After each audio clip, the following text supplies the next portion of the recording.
नमस्कार दोस्तों, स्वागत है आपका आपके चैनल का नाम में। अगर आप हमारे चैनल पर नए हैं, तो जल्दी से सब्सक्राइब करें और जुड़े रहें हमारे साथ मजेदार और रोचक वीडियो के लिए। अगर आप अपने चैनल के विषय के अनुसार इसे और बेहतर बनाना चाहते हैं, तो मुझे बताइए। ये रही एक लंबी प्रेरणादायक कहानी, जीवन जीना आसान होगा, जो गौतम बुद्ध के जीवन और उनके उपदेशों पर आधारित है। ये कहानी लगभग 2000 शब्दों की है और जीवन की जटिलताओं को सरलता से देखने की दृष्टि देती है। जीवन जीना आसान होगा। गौतम बुद्ध की कहानी बहुत समय पहले की बात है। गौतम बुद्ध मगध राज्य के एक गांव में भ्रमण करते हुए पहुंचे। उनके साथ उनके शिष्य भी थे। गांव के लोगों को पता चला कि विस्मय उनके गांव पधारे हैं, तो सभी उन्हें देखने और उनके उपदेश सुनने के लिए एकत्र हो गए। गांव के बीच में एक बड़ा पीपल का वृक्ष था, जिसके नीचे बुद्ध विश्राम करने लगे। तभी एक युवक, जो दिखने में शिक्षित और जिज्ञासु था, बुद्ध के पास आया और बोला, भगवान, मेरे जीवन में अनेक समस्याएं हैं। रिश्तों में उलझन है, मन में बेचैनी है, भविष्य की चिंता है। मैं सोचता हूं कि जीवन बहुत कठिन है। क्या जीवन को जीना आसान नहीं हो सकता? बुद्ध ने उस युवक की ओर देखा, मुस्कुराए और बोले, क्या तुम मेरे साथ एक छोटी सी यात्रा कर सकते हो? युवक ने तुरंत हामी भर दी। बुद्ध उसे गांव से बाहर एक पहाड़ी की ओर ले गए। रास्ता कठिन था, पथरीला था और धूप भी तीव्र थी। बुद्ध ने रास्ते में एक भारी पत्थर उठाने को कहा। युवक ने कहा, यह तो बहुत भारी है, इसे उठाकर कैसे चल सकता हूं? बुद्ध बोले, फिर भी प्रयास करो। युवक ने प्रयास किया, बहुत कठिनाई से पत्थर उठाया और कुछ कदम चला, फिर थक कर बैठ गया। बुद्ध ने पूछा, क्या हुआ? युवक बोला, यह पत्थर बहुत भारी है, इसे लेकर चलना मुश्किल है। बुद्ध ने शांति से कहा, तो छोड़ दो। युवक ने पत्थर छोड़ दिया और राहत की सांस ली। बुद्ध मुस्कुराए और बोले, ऐसे ही हम जीवन में अनावश्यक बोझ उठाए रहते हैं। बीते कल की चिंता, भविष्य की कल्पना, दूसरों की अपेक्षाएं, अपनी असफलताएं, इन्हें हम छोड़ते नहीं, बस ढोते रहते हैं। जबकि जीवन को आसान बनाने का सबसे सरल उपाय है छोड़ देना। बुद्ध ने फिर एक और दृष्टांत सुनाया। जब मैं राजकुमार सिद्धार्थ था, तब हर दिन मुझे सिखाया जाता था कि क्या करना चाहिए, कैसे बोलना चाहिए, क्या पहनना चाहिए। जब मैंने एक बीमार व्यक्ति, एक वृद्ध और एक मृत व्यक्ति को देखा, तो जीवन के यथार्थ से मेरा परिचय हुआ। तब मैंने जाना कि हम जीवन को जटिल इसलिए बना देते हैं क्योंकि हम सत्य को स्वीकार नहीं करते। तुम जब जीवन को वैसा देखोगे जैसा वह है, न अधिक न कम, तब जीवन सरल हो जाएगा। शिष्य का प्रश्न। उनके एक शिष्य ने पूछा, भगवान, हम क्रोध, ईर्ष्या और दुख से कैसे मुक्त हों? यही जीवन को कठिन बनाते हैं। बुद्ध ने कहा, यदि तुम्हारे हाथ में कोई जलती हुई अंगीठी हो और तुम उसे पकड़े रहो, तो किसे जलन होगी? शिष्य बोला, मुझे ही भगवान। बुद्ध बोले, तो फिर तुम क्रोध और ईर्ष्या को क्यों पकड़े रहते हो? इन्हें छोड़ दो, जलन समाप्त हो जाएगी। सरलता का मैं आगे कहा, जीवन को आसान बनाने के लिए तुम्हें केवल 3 बातों को याद रखना है। अन, स्वीकार करो, जो हो रहा है, जैसा हो रहा है, उसे पहले स्वीकारो। दा, छोड़ो, जो तुम्हारे वश में नहीं, उसे छोड़ दो। समझो, जीवन की सच्चाई को जानो और फिर उस पर चलो। जब तुम ये 3 बातें अपनाओगे, तब जीवन सहज और शांत हो जाएगा। दाओ। उस गांव के लोग जो पहले दुख, चिंता और उलझनों में डूबे थे, बुद्ध के उपदेशों से प्रभावित हुए। उन्होंने अपने झगड़े छोड़ दिए, आपसी द्वेष को त्याग दिया और हर दिन को एक अवसर की तरह जीना शुरू किया। कुछ महीनों बाद जब बुद्ध फिर उस मार्ग से गुजरे, तो वह गांव पहले की तुलना में शांत, संतुलित और खुशहाल दिखाई दिया। अंतिम संदेश। बुद्ध ने अंत में युवक से कहा, जीवन कठिन नहीं है, हम उसे कठिन बनाते हैं। जैसे जल शांत हो तो उसमें सब कुछ स्पष्ट दिखता है, वैसे ही जब मन शांत होता है, तब जीवन सरल दिखता है। जब तुम स्वीकारना, छोड़ना और समझना सीख लोगे, तब तुम पाओगे जीवन जीना वाकई आसान है। कहानी जब मन स्थिर हुआ। बहुत समय पहले की बात है। गौतम बुद्ध अपने कुछ शिष्यों के साथ एक शांत झील के किनारे पहुंचे। वहां की प्रकृति अत्यंत सुंदर थी। वृक्षों की छाया, पक्षियों का कलरव और जल की मंद लहरें मन को शांति देने वाली थीं। बुद्ध वहीं बैठ गए और ध्यान लगाने लगे। कुछ देर बाद उन्होंने अपने सबसे प्रिय शिष्य आनंद से कहा, आनंद, मैं प्यासा हूं, क्या तुम इस झील से मेरे लिए थोड़ा जल ला सकते हो? आनंद तुरंत उठकर गया। जब वह झील के किनारे पहुंचा, तभी कुछ बैल और लोग उस झील में उतर आए और पानी को मटमैला कर दिया। जल अब गंदा हो गया था। आनंद वापस आया और भगवान, पानी अब साफ नहीं है, मैं थोड़ी देर में फिर जाकर लाता हूं। बुद्ध ने सिर हिलाकर स्वीकृति दी। कुछ समय बाद बुद्ध ने फिर कहा, आनंद अब जाकर देखो, शायद जल अब साफ हो गया हो। आनंद फिर गया।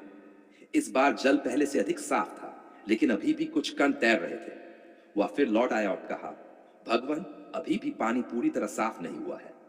बुद्ध मुस्कुराए और बोले, ठीक है, प्रतीक्षा करो। समय बीतता गया। तीसरी बार जब आनंद झील पर गया तो आश्चर्य से देखा कि जल एकदम शांत और स्वच्छ था। उसने अपने पात्र में पानी भरा और बुद्ध के पास लाया। बुद्ध ने जल पिया, फिर आनंद की ओर देखकर बोले, क्या तुमने देखा कि जल को शुद्ध करने के लिए तुम्हें कुछ करना नहीं पड़ा? तुमने कोई कोशिश नहीं की, बस प्रतीक्षा की। जल स्वाभाविक रूप से शांत हुआ और सारी गंदगी नीचे बैठ गई। मन भी झील के समान है। बुद्ध ने आगे कहा, हमारा मन भी इसी झील की तरह है। जब वह परेशान होता है, चिंता और क्रोध से भर जाता है, तो सब कुछ अस्थिर और गंदा लगता है। उस समय निर्णय करना, सोचना या देखना कुछ भी सही नहीं हो सकता। लेकिन यदि तुम थोड़ी देर शांत बैठो, सांसों को देखो, अपने भीतर झांको, तो सब कुछ धीरे धीरे साफ हो जाता है। क्रोध, भय और भ्रम सब धीरे धीरे नीचे बैठ जाते हैं और फिर तुम्हें सत्य स्पष्ट दिखाई देता है। एक और दृष्टांत, रथ और मार्ग। बुद्ध ने एक और दृष्टांत साझा किया। मान लो तुम एक रथ पर यात्रा कर रहे हो और रास्ता धूल से भरा है। तुम सोचो कि रथ को तेज चलाओ ताकि जल्दी मंजिल पर पहुंच सको, लेकिन ऐसा करने से धूल और उड़ती है और रास्ता और भी कम दिखता है।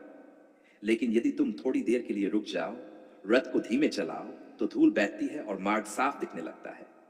यही हमारे जीवन में होता है। जब हम भागते हैं, घबराते हैं, तो हमें रास्ता नहीं दिखता। लेकिन जब हम रुकते हैं, शांत होते हैं, तब सब स्पष्ट हो जाता है। एक शिष्य का अनुभव। बुद्ध के एक शिष्य ने अनुभव साझा किया, भगवान, जब मैंने ध्यान की शुरुआत की थी तो मन बहुत भटकता था। मुझे लगता था कि यह मेरे बस का नहीं है। लेकिन आपने कहा, बैठे रहो जैसे झील बहती है। और धीरे धीरे मैंने पाया कि मेरे भीतर की अशांति शांत होने लगी। अब मुझे लगता है कि जीवन में जो कुछ है वह यहीं भीतर है, बाहर नहीं।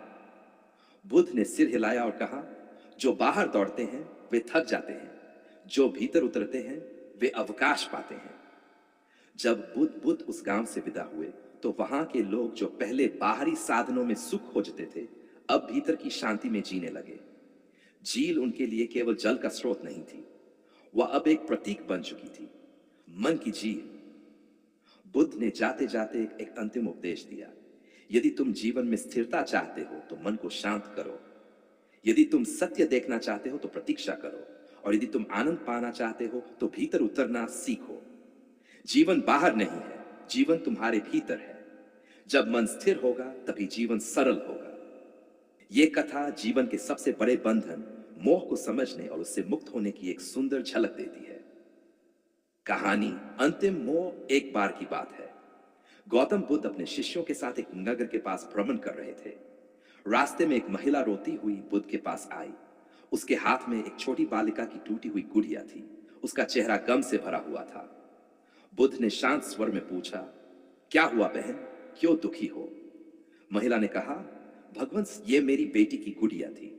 वह गुड़िया को बहुत प्यार करती थी, हर समय उसे सीने से लगाकर रखती थी। लेकिन आज सुबह वह गुड़िया टूट गई और मेरी बेटी जोर जोर से रोने लगी। मैं उसे चुप कराने की कोशिश करती रही, लेकिन वह कहती रही, मेरी गुड़िया नहीं रही, अब मैं भी नहीं रहूंगी। और कुछ ही देर में वह बेहोश होकर गिर पड़ी। और अब वह नहीं रही। महिला फिर रोने लगी। बुद्ध ने शांति से उसका कंधा सहलाया और बोले, बहन, ये केवल गुड़िया की बात नहीं है, ये मोह की बात है। और ये मोह ही है जो मनुष्य को सबसे अधिक दुख देता है।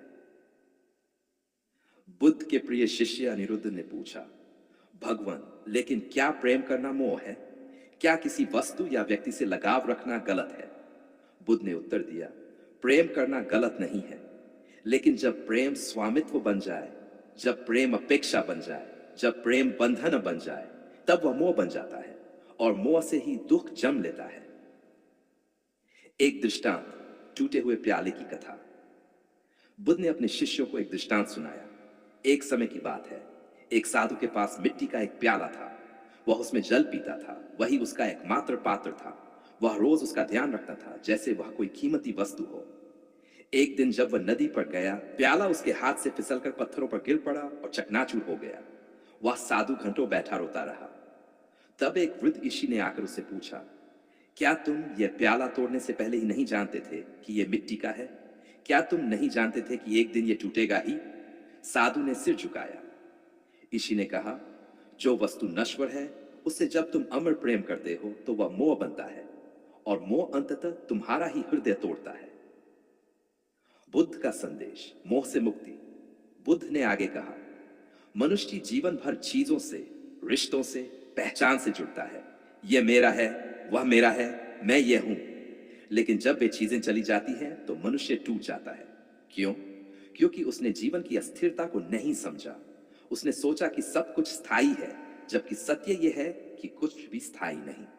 एक और प्रसंग, राजकुमार का मोह। बुद्ध ने एक और प्रसंग सुनाया अपने अतीत से। जब मैं सिद्धार्थ था, मेरे पुत्र राहुल का जन्म हुआ। मैंने उसका नाम राहुल इसलिए रखा क्योंकि वह मुझे दुनिया से बांधने वाला पहला बंधन था।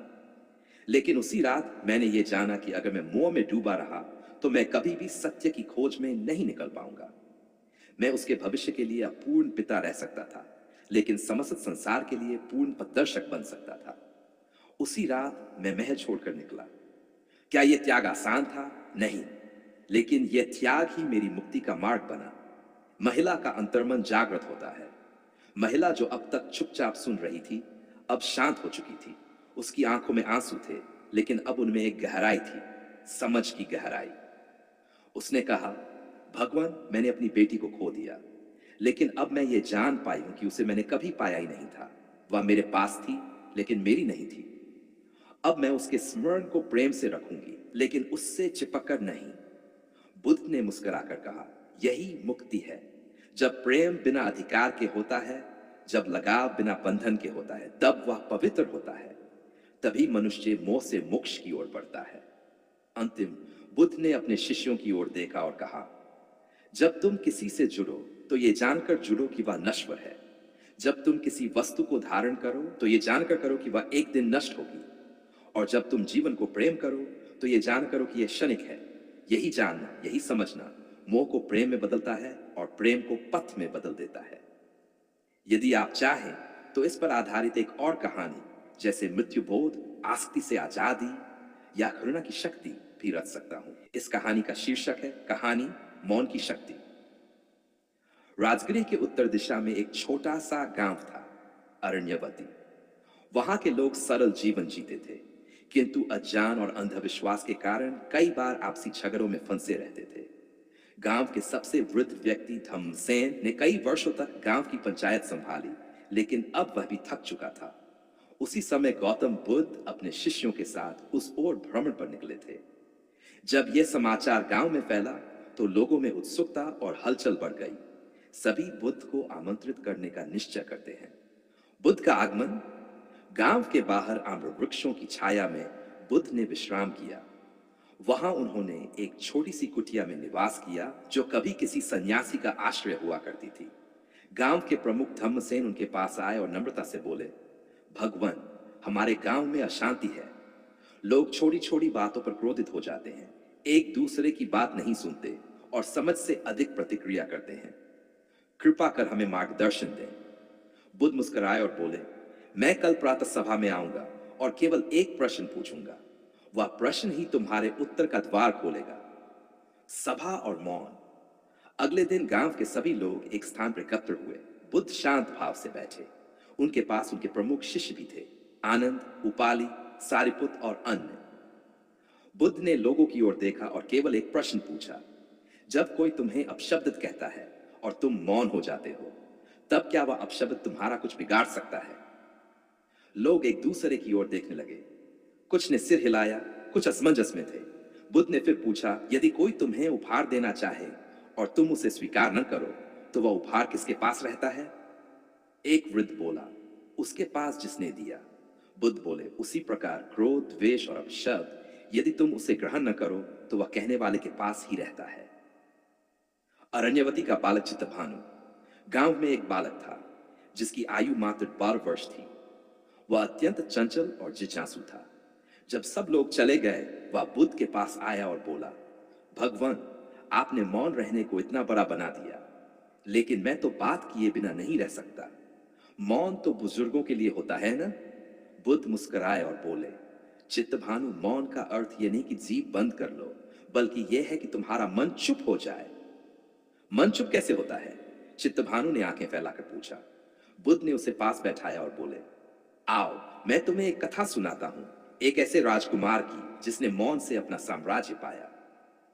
राजकुमार वसु की कथा। बहुत समय पहले एक साम्राज्य था, सुवर्णपुरी। वहां का युवराज था, अत्यंत बुद्धिमान लेकिन अत्यंत क्रोधी। वह तेजस्वी था, लेकिन उसका मन सदा उथल पुथल से भरा रहता। राजा ने उसका विवाह राजकुमारी सुरभि से कर दिया, जो शांत स्वभाव की थी। लेकिन कुछ ही महीनों में वसु और सुरभि के बीच झगड़े बढ़ने लगे। एक दिन क्रोध में वसु ने कहा, मेरे पास समय नहीं तुम्हारे मौन और संकेतों को समझने का। खुलकर बोलो, नहीं तो छोड़ दो। सुरभि ने केवल एक उत्तर दिया, जिस दिन तुम सुन सकोगे उस दिन मैं बोलूंगी। राजकुमारी वन में चली गई। वसु ने बहुत खोजा, पर वह नहीं मिली। सुरभि वन में एक आश्रम में रहने लगी। वहां एक वृद्ध ऋषि थे, महाशांति।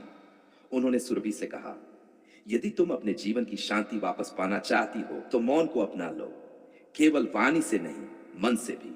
सुरभि ने मौन व्रत लिया, पूर्ण मौन। इधर वसु का जीवन बिखरने लगा। उसने राजपाट छोड़ दिया और सुरभि की खोज में निकल पड़ा। वर्षों बीत गए। एक दिन वह उसी आश्रम में पहुंचा जहां सुरभि थी। उसने देखा कि सुरभि वर्षों से मौन में थी, लेकिन उसकी आंखों में गहरा प्रकाश था। वसु ने पूछा, तुम इतनी शांत कैसे हो सकती हो जब तुम्हें इतना कुछ सहना पड़ा? वह पहली बार बोली, क्योंकि मैंने बोलना नहीं सीखा, सुनना सीखा। बुद्ध का प्रश्न चित्तभानु से। इतना कहकर बुद्ध रुके और चित्तभानु से पूछा, अब बताओ, क्या मौन केवल बुजुर्गों के लिए है?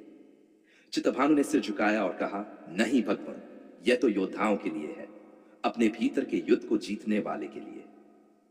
बुद्ध ने मुस्कुराकर सिर हिलाया। गांव में परिवर्तन। बुद्ध ने गांव में एक सप्ताह तक प्रवास किया। उन्होंने लोगों को ध्यान करना सिखाया, मौन में बैठना, अपने भीतर उतरना। धीरे धीरे लोग समझने लगे कि हर बात का उत्तर शब्दों में नहीं, मौन में होता है।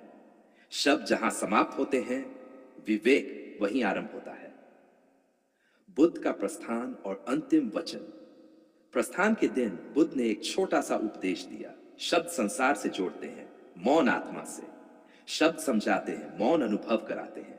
यदि तुम जीवन को गहराई से समझना चाहते हो तो कभी कभी कुछ न कहना ही सबसे बड़ा उत्तर होता है। अरण्यवती अब केवल एक गांव नहीं रहा, वह एक साधना स्थली बन गया, मौन की शक्ति का प्रतीक। वह बड़ा होकर एक महान शिक्षक बना, जो बच्चों को मौन के माध्यम से सुनना सिखाता था, ताकि वे जीवन भर समझ सके, खुद को, दूसरों को और इस संसार को। अगर आप हमारे चैनल पर नए हैं तो जल्दी से सब्सक्राइब करें और जुड़े रहें हमारे साथ मजेदार और रोचक वीडियो के लिए। अगर आप अपने चैनल के विषय के अनुसार इसे और बेहतर बनाना चाहते हैं तो मुझे बताइए।